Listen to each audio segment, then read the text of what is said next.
Shalom semuanya. Diberkati hari ini. Bagaimana kabarnya?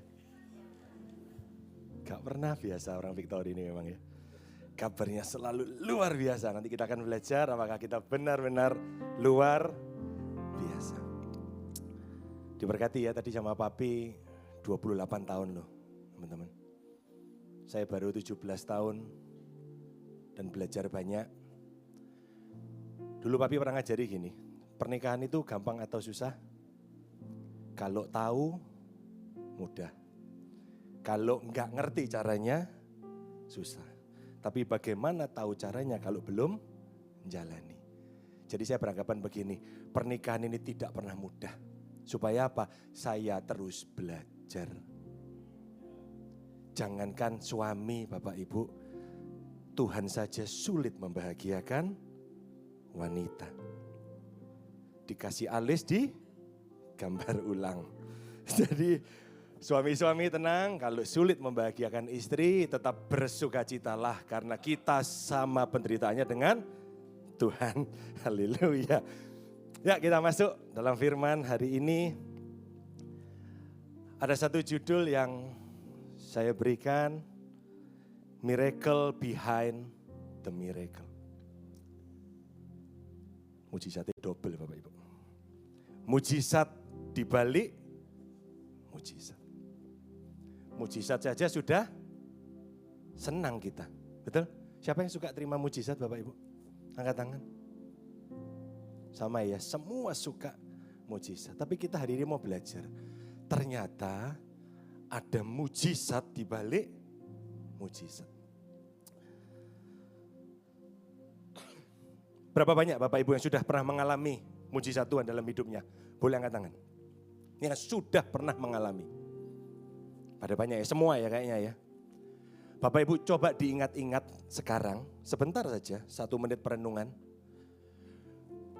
Apa yang Bapak Ibu dapatkan hari ini, mujizat yang ada dalam hidup Bapak Ibu hari ini, itu hasil sebuah doa dan air mata di masa lalu, betul? Coba ingat-ingat hari ini, apakah mujizat yang Bapak Ibu terima itu masih sama excitednya dengan ketika pertama kali Bapak Ibu terima? Misal, Bapak Ibu pengen mobil nih, pengen mobil. Doa Tuhan, minta mobil Tuhan. Suatu saat Tuhan kabulkan. Tuhan kasih mobil. Apa yang Bapak Ibu lakukan hari itu? Bersuka cita. Teriak. Senengnya enggak karu-karuan. Betul? Tapi coba diingat-ingat lagi kalau mobil itu sudah ada di garasi rumah 2-3 bulan atau setengah tahun lah. Coba diingat-ingat. Masih bersuka cita seperti 6 bulan yang lalu enggak? Buat yang pengen pasangan, aduh nek ngidam pasangan nek doa aku Tuhan. Aku tahu Tuhan, single itu pilihan, jomblo itu nasib. Tapi Tuhan, aku tidak berdoa untuk selibat. Aku percaya tulang rusukku ada yang hilang satu dan Tuhan pasti akan sediakan. Tapi begitu dapat menikah, bahagia setengah mati. Makanya namanya honeymoon. Sukacita sebulan. Bulan kedua dijak gegeran. Salah naruh odol jadi masalah. Kita ini hidup di zaman yang sebenarnya Bapak Ibu setiap hari adalah mujizat. Betul? Kita bisa berada di tempat ini beribadah, bernafas, berjalan dengan tubuh yang sehat. Bukankah itu mujizat? Tapi seringkali mujizat demi mujizat yang kita nikmati seringkali akhirnya menjadi hal yang biasa.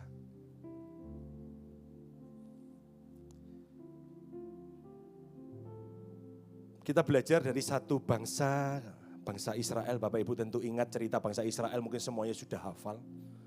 Bagaimana mereka keluar dari Mesir menuju ke tanah perjanjian. Setiap hari bangsa Israel melihat mujizat Tuhan. Tapi coba Bapak Ibu baca lebih detail di Alkitab.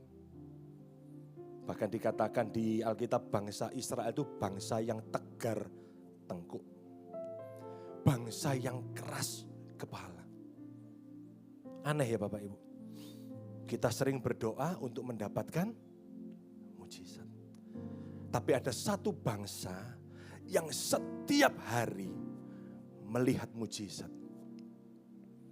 Tapi hari-hari tetap dipenuhi dengan yang namanya keluhan. Tetap dipenuhi dengan gerutu, dengan omelan, dengan komplain. Bayangkan setiap hari lihat mujizat. Pertanyaannya, begitu banyak mujizat yang terjadi dalam kehidupan bangsa Israel. Waktu mereka keluar dari Mesir sampai ke tanah Kanaan. Tapi kenapa sebagian besar yang pertama kali keluar, angkatan pertama kali keluar dari Mesir, itu tidak ada satu pun yang masuk ke tanah perjanjian.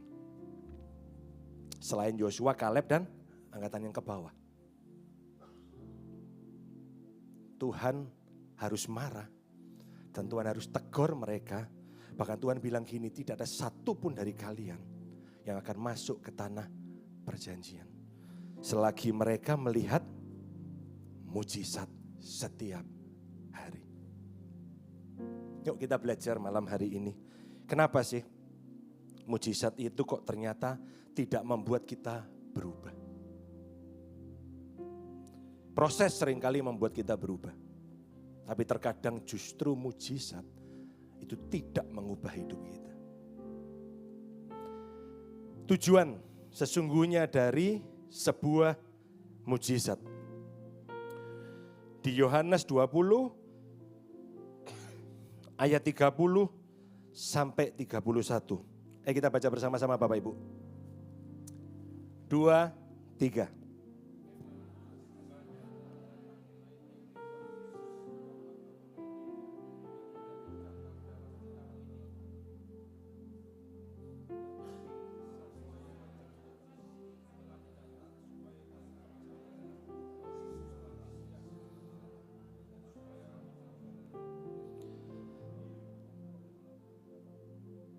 Tidak semua mujizat tercatat di kitab suci. Artinya ada banyak mujizat yang Tuhan lakukan yang tidak tercatat. Tapi satu fungsi dan tujuan dari mujizat yang dikerjakan Tuhan. Bahwa supaya kamu percaya.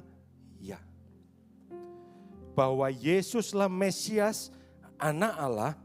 Dan supaya oleh imanmu memperoleh hidup dalam namanya.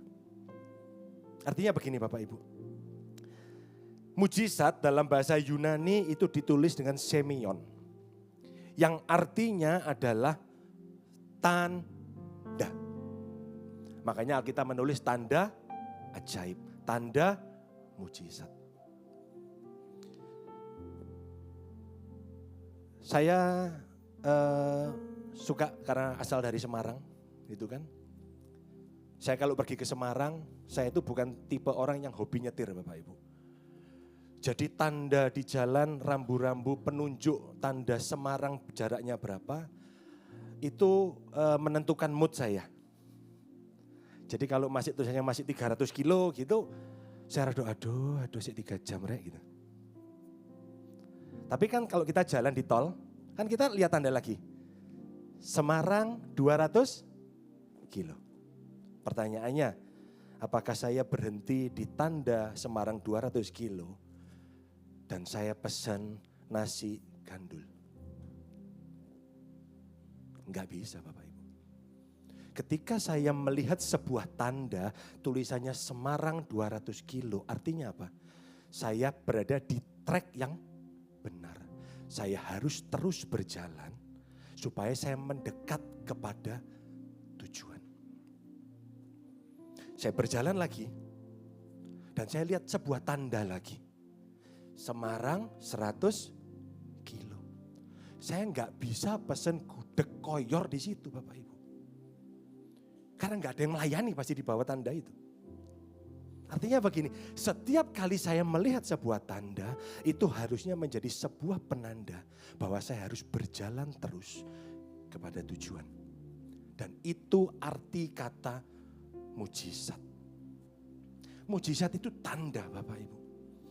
Mujizat itu bukan tujuan. Mujizat bukan tujuan. Dia adalah sebuah tanda. Dan apa gunanya tanda itu? Membawa kepada tujuan. Dan di dalam kekristenan kita tahu tujuan kita adalah pribadi Yesus. Artinya begini, setiap mujizat yang terjadi dalam kehidupan kita, bukankah harusnya menjadi sebuah tanda bahwa kita ada berada di jalur yang tepat untuk kita terus melangkah menuju kepada sang pribadi itu. Tapi persoalannya berapa banyak yang akhirnya kita euforia di tujuan itu. Tanpa kita sadari, kita berhenti di situ. Kita jadikan tanda tadi menjadi sebuah tujuan, menjadi sebuah pencapaian, menjadi sebuah validasi, menjadi sebuah pengakuan yang kita inginkan. Kita pengen mobil, kita dikasih mobil. Harusnya dengan pemberian mobil itu kita menjadi begini. Oh ternyata Tuhan yang aku sembah itu Tuhan yang mendengar setiap doaku. Tuhan yang sanggup menggenapi, Tuhan yang sanggup menyatakan pribadinya. Dan harusnya itu membawa kita selangkah menuju kepada pribadi Tuhan. Tapi seringkali kita berhenti di mobil tadi. Kita berhenti pada pencapaian, kita berhenti pada tanda mujizat.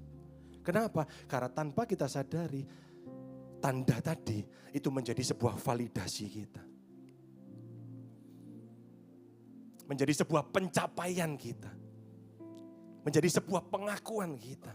Ternyata apa yang kita doakan, apa yang kita inginkan, apa yang kita mau, bukan supaya kita kenal sama pribadi Tuhan. Tapi ternyata untuk memuaskan nafsu kita.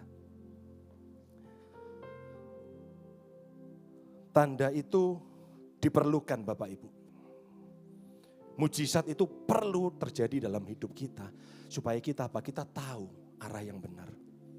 Seringkali di tol, karena saya ini gak hafal tol dan saya bukan tipe orang yang suka nyetir. Di perjalanan panjang gitu ya, saya ini bingung. Aku ini kesasar gak ya? Bapak Ibu pernah ngalami di tanda gitu? Aku ini masih di jalur yang benar gak sih? Sampai tiba-tiba ada tanda lagi keluar. 100 kilometer. Jadi mujizat itu kita perlukan sebagai sebuah tanda Bapak Ibu. Dan arah yang benar adalah semakin mengenal pribadi Yesus.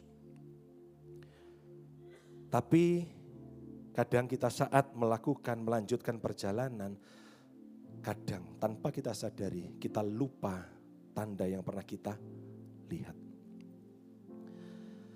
Yohanes tidak menuliskan mujizat sebagai sebuah hiburan iman, tetapi sebagai undangan untuk percaya. Tujuan mujizat, pengenalan akan Kristus, terus bergerak menuju ke pertobatan. Dan pertobatan menghasilkan kehidupan di dalam iman. Dengan tanda ajaib, mujizat yang Tuhan izinkan terjadi dalam hidup kita. Harusnya kita ini jadi percaya kepada Tuhan bahwa Tuhan itu ada dan Tuhan itu menyertai kehidupan kita. Charles Spurgeon berkata begini, miracles are the bells that call us to worship, not to wonder.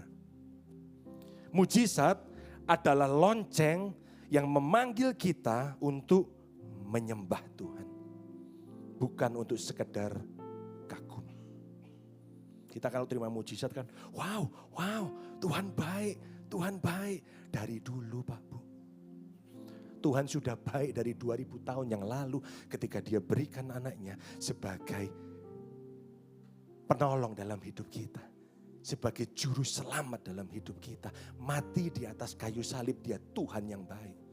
Dia bukan Tuhan yang baik karena mujizat. Mujizat adalah lonceng yang memanggil kita untuk menyembah, bukan sekedar kagum. Bapak Ibu, bangsa Israel ini melihat lebih banyak mujizat dari bangsa manapun dalam sejarah.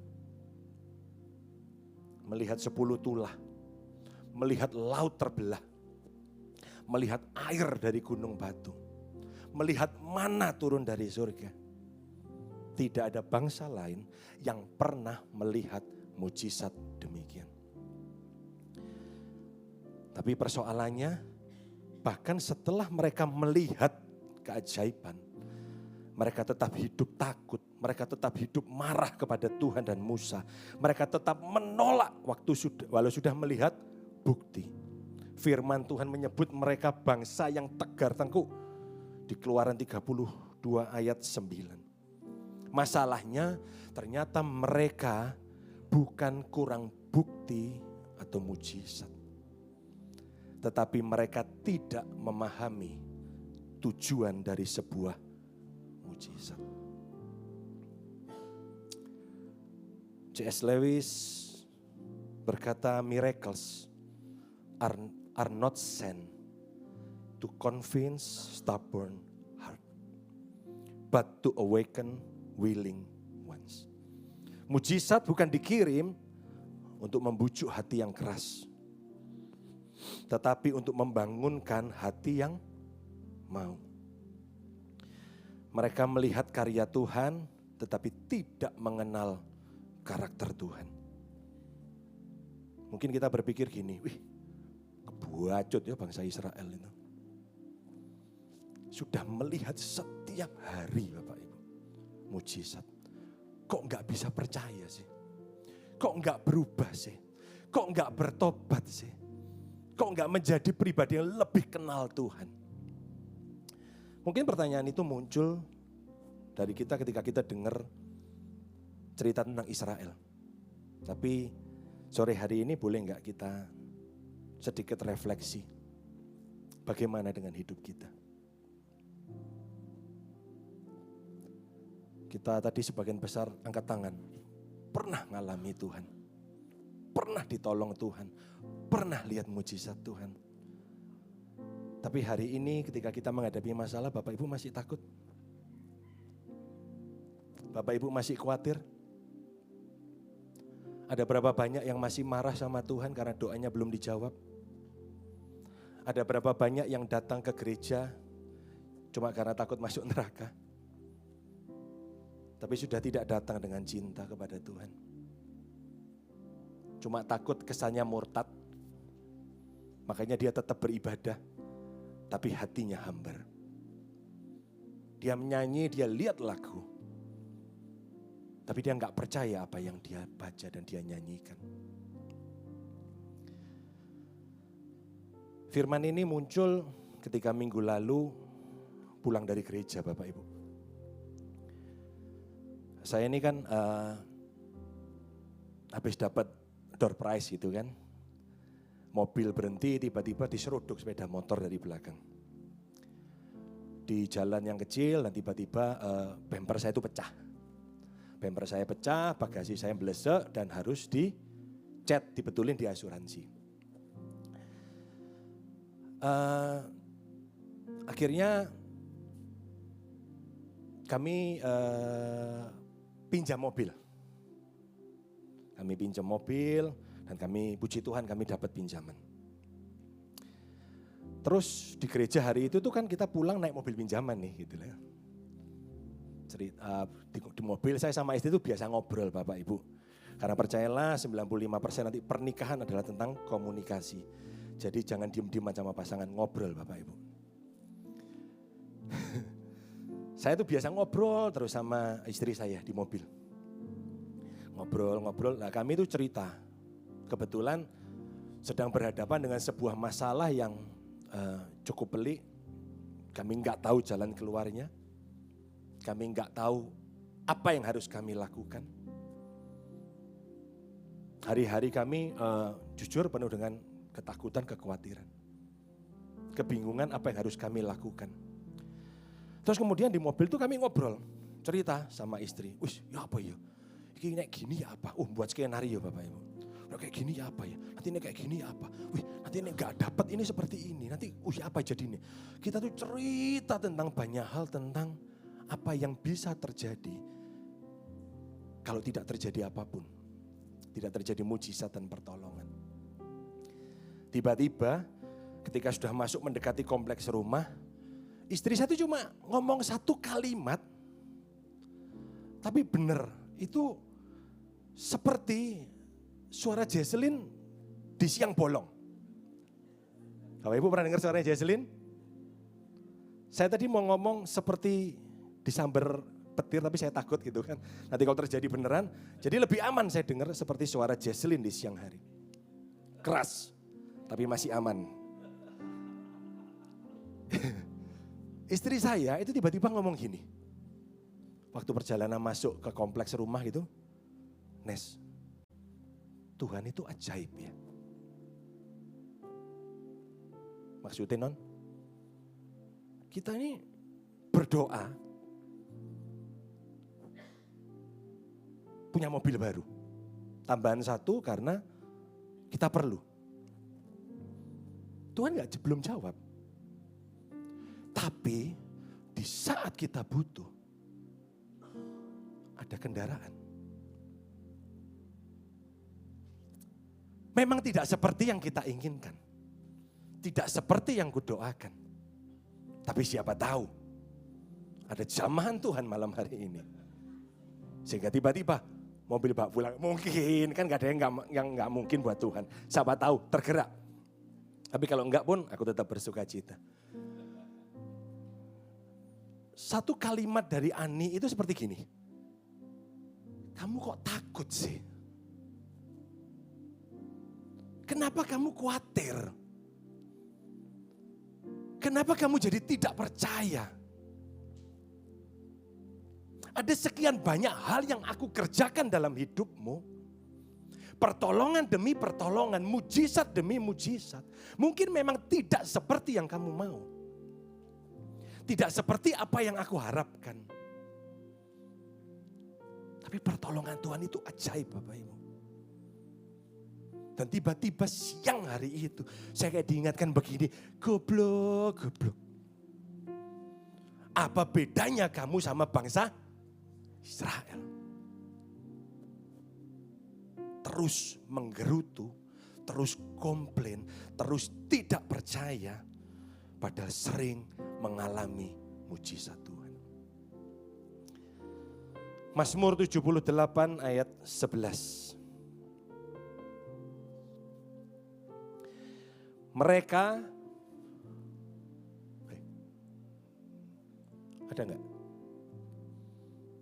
Belum tak masukkan ya kayaknya ya. Mazmur 78 ayat 11.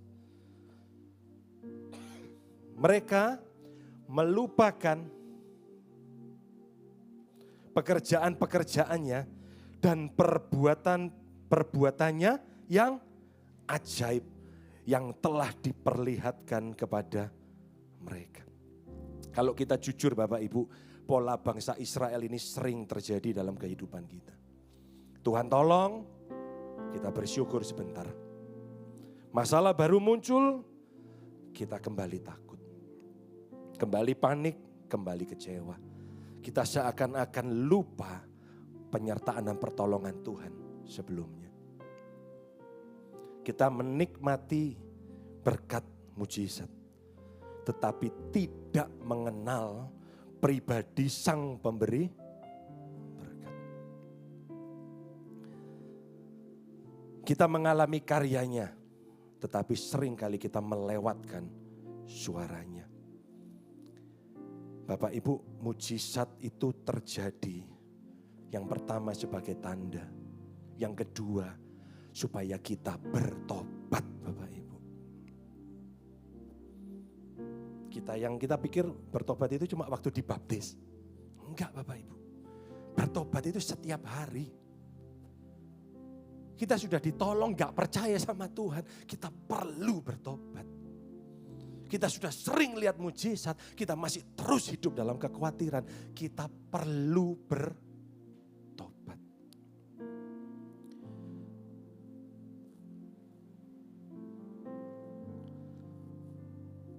Bapak Ibu ingat kisah tentang seorang kusta? 10 orang kusta yang disembuhkan Tuhan. Di Lukas 17 itu membahas cerita tentang Tuhan menyembuhkan orang kusta. Tapi di ayat 15 sampai 19 kita baca, seorang dari mereka ketika melihat bahwa ia telah sembuh, kembali sambil memuliakan Allah dengan suara nyaring, lalu tersungkur di depan kaki Yesus dan mengucap syukur kepadanya. Orang itu adalah orang Samaria. Lalu Yesus berkata, bukankah 10 orang tadi semuanya telah menjadi tahir? Di manakah yang 9 orang itu? Tidak adakah di antara mereka yang kembali untuk memuliakan Allah selain daripada orang asing ini? Lalu ia berkata kepada orang itu, berdirilah, pergilah, imanmu telah menyelamatkan engkau. 10 orang mengalami mujizat, Bapak Ibu. Tapi cuma 1 yang bertobat. Dan yang 1 ini orang asing. Orang Samaria. Artinya gini, hati-hati yang 9 orang Yahudi. Pengikut Kristus harusnya. Ya kita-kita ini. Kita seringkali menerima mujizat, lalu kita bereforia dengan itu.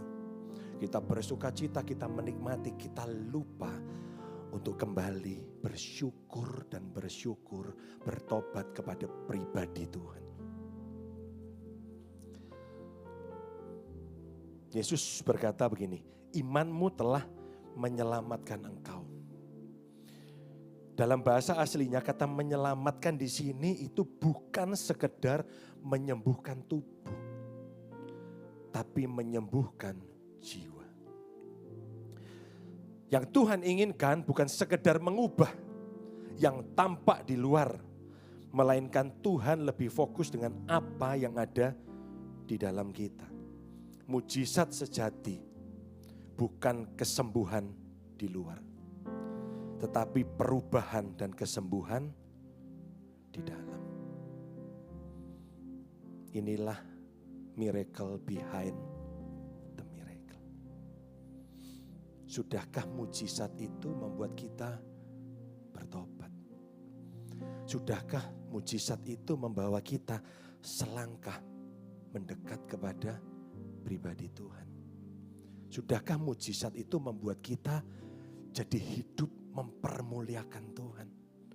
Tinggalkan dosa, tinggalkan hal-hal yang negatif, berusaha melakukan yang terbaik untuk menyenangkan hati Tuhan. Karena Tuhan sudah berikan yang terbaik buat setiap kita.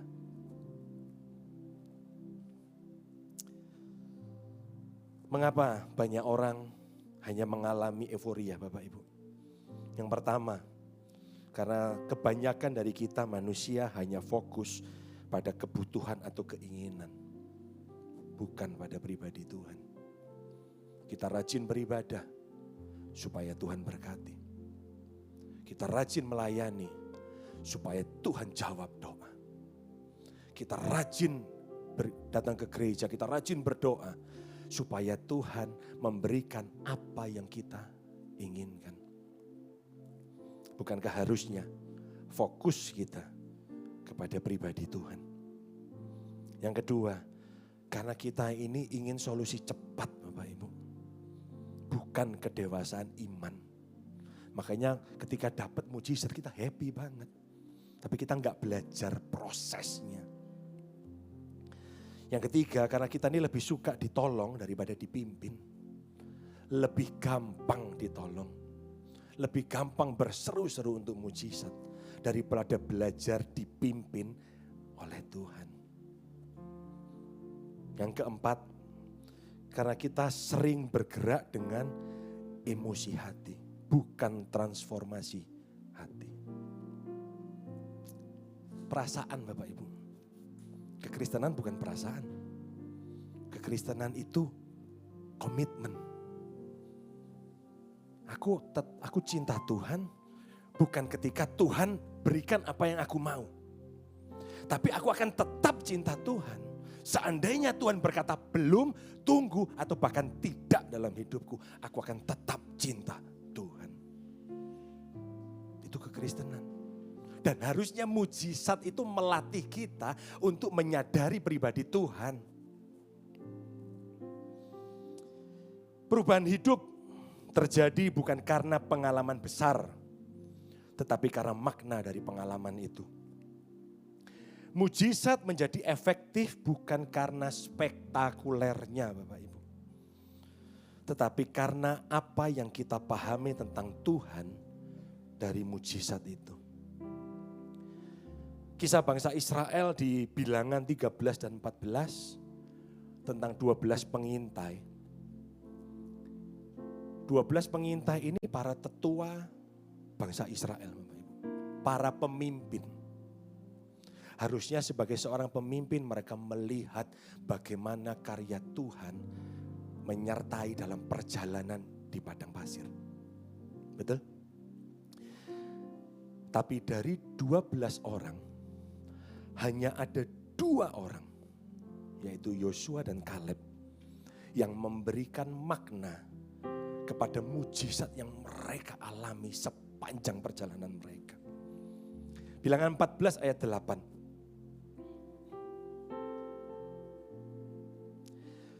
Jika Tuhan berkenan kepada kita, maka Ia akan membawa kita masuk ke negeri itu dan akan memberikannya kepada kita suatu negeri yang berlimpah, limpah susu dan madunya.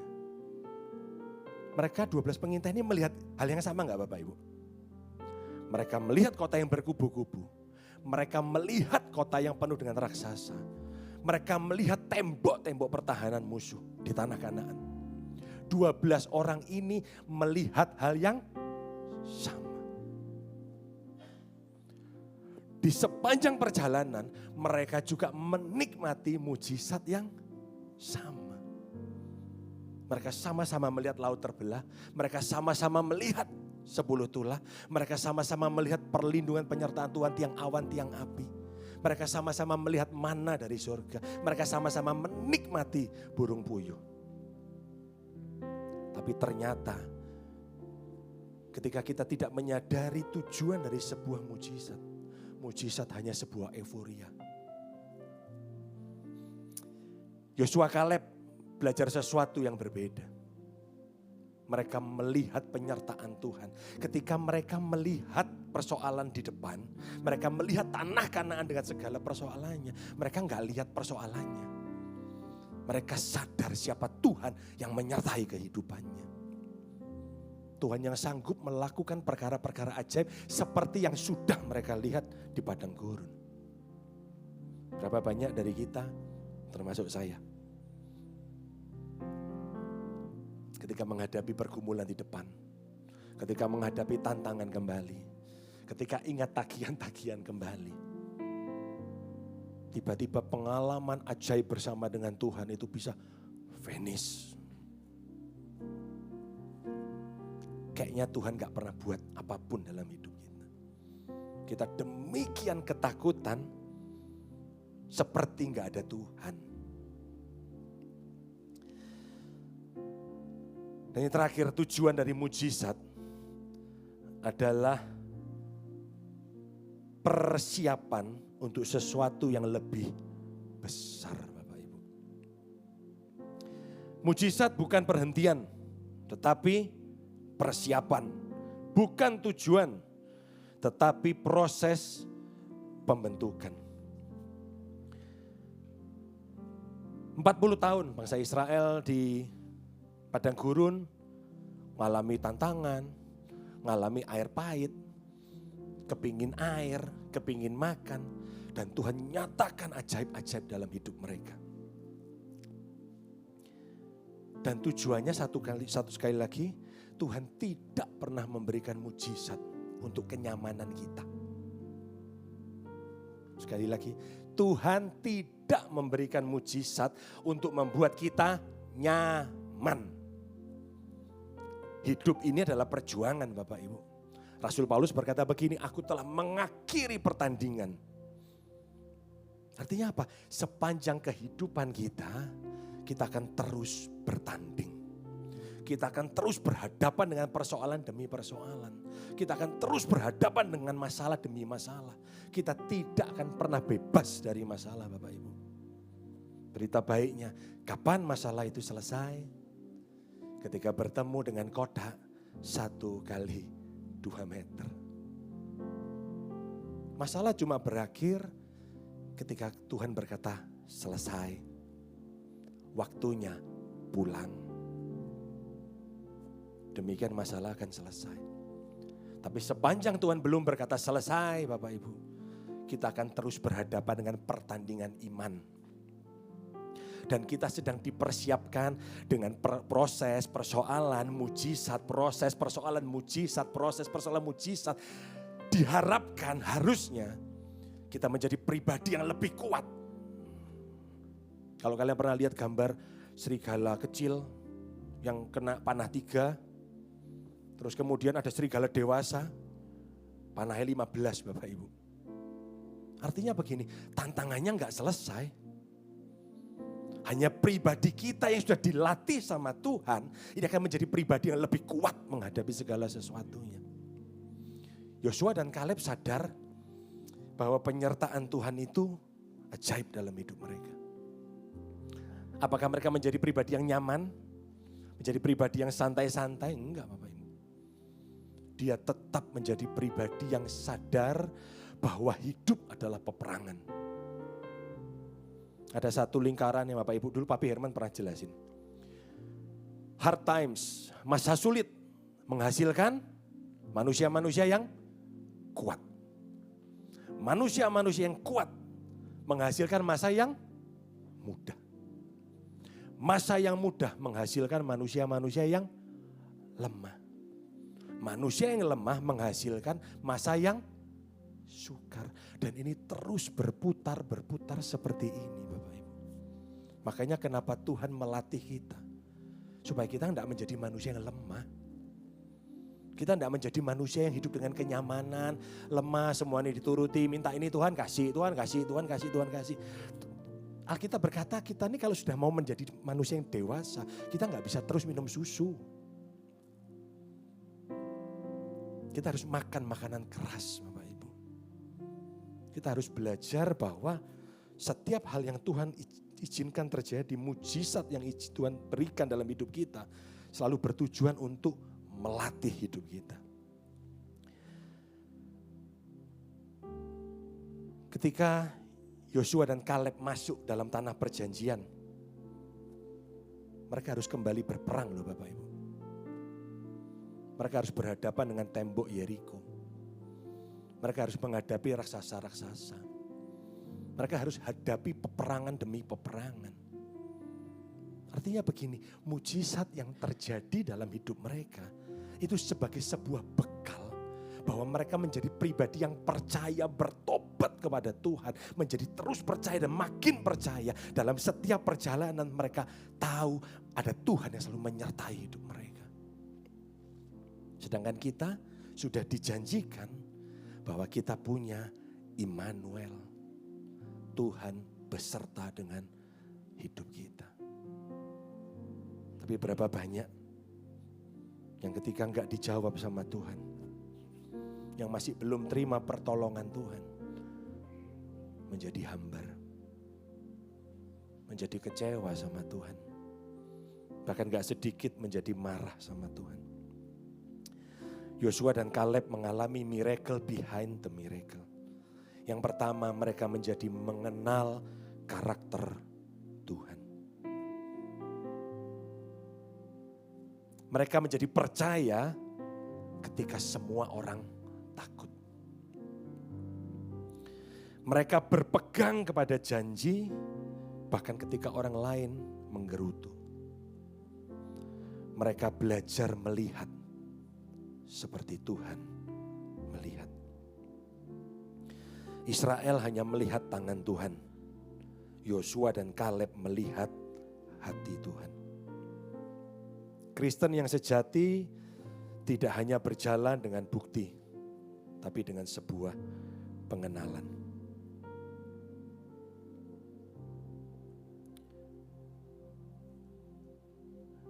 Dan ini juga bisa terjadi dalam kehidupan kita ketika kita yang sering takut berubah menjadi percaya.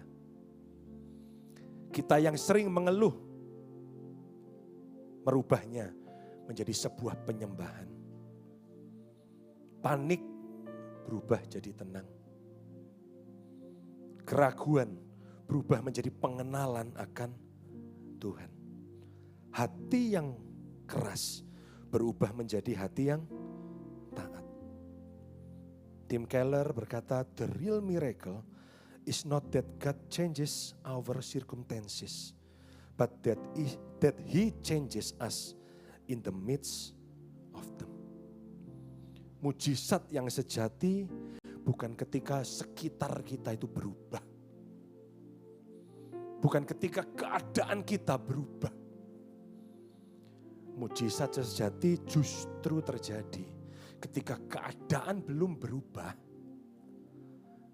tapi dalamnya kita berubah. Ketika doa belum dijawab, kita bisa tetap percaya kepada Tuhan.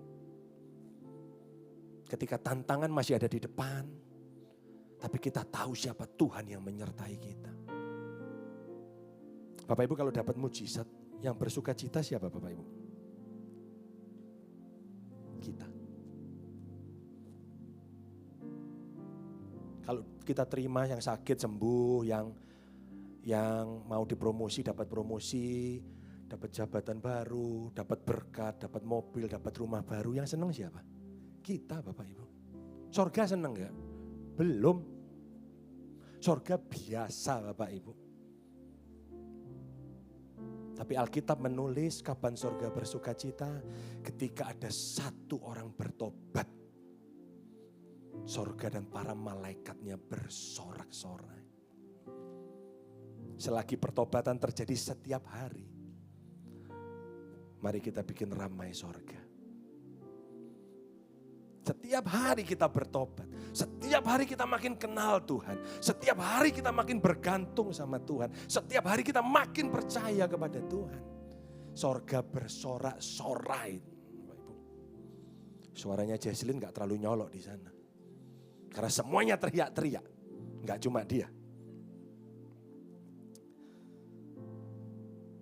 Lalu apa yang harus kita pelajari? Langkah-langkah praktis lah Bapak Ibu ya setiap hari. Yang pertama, belajar. Jangan hanya mencari pertolongannya. Cari pribadinya Bapak Ibu. Kita aja kalau orang tua, anak itu kalau datang cuma minta terus saya. Sumpah gak sih Bapak Ibu? Sekutu tak kosno ya Bapak Ibu.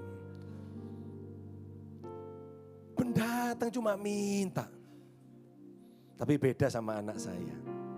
Soalnya dari belakang tadi anak saya sudah terus gak terima anak saya yang kecil. Enggak, anak saya yang kecil ini luar biasa.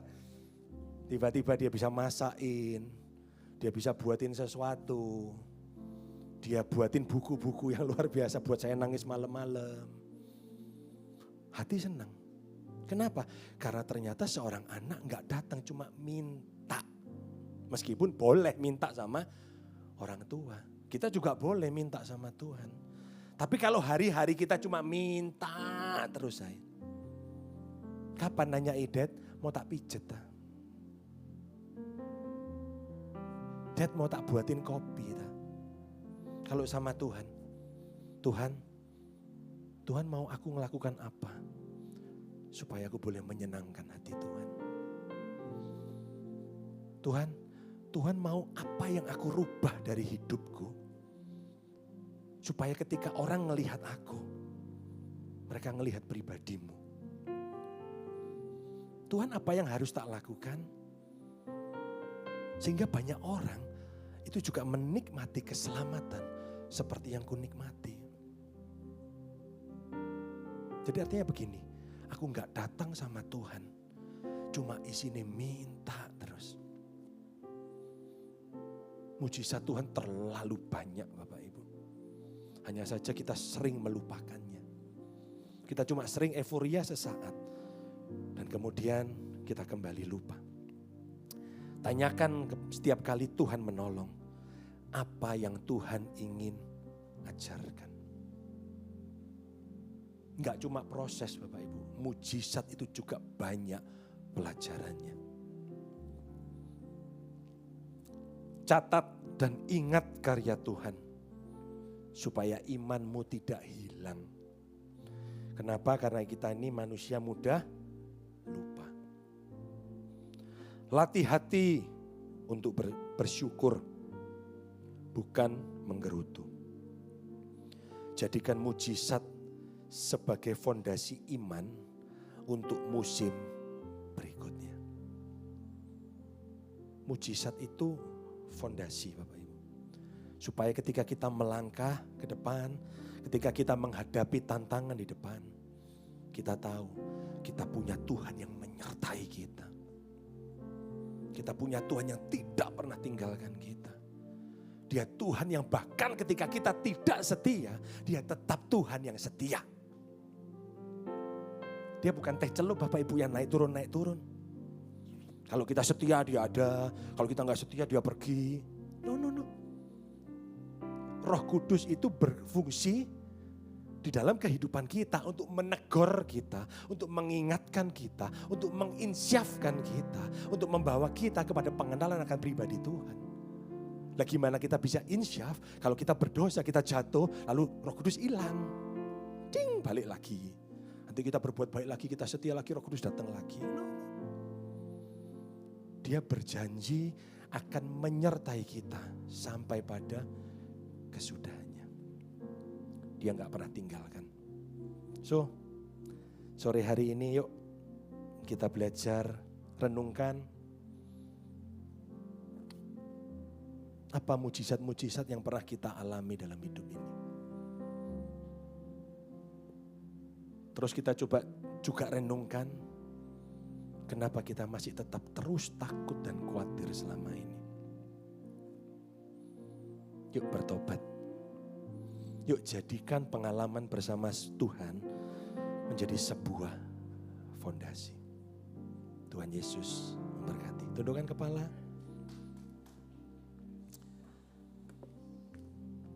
Kami mengucap syukur Tuhan buat malam hari ini. Seperti firman yang Tuhan pakai untuk menegur hamba-Mu. Biar firman ini juga boleh berbicara kepada umat Tuhan di tempat ini. Untuk kami menyadari bahwa Tuhan adalah fokus dalam kehidupan kami. Tujuan kehidupan kami adalah Tuhan. Mujizat hanya sebuah tanda untuk membawa kami makin mendekat kepada pribadi Tuhan. Untuk membawa kami bertobat. Untuk membawa kami makin kenal pribadi Tuhan. Untuk kami makin mengasihi Tuhan. Makin percaya kepada Tuhan. Ajari setiap kami.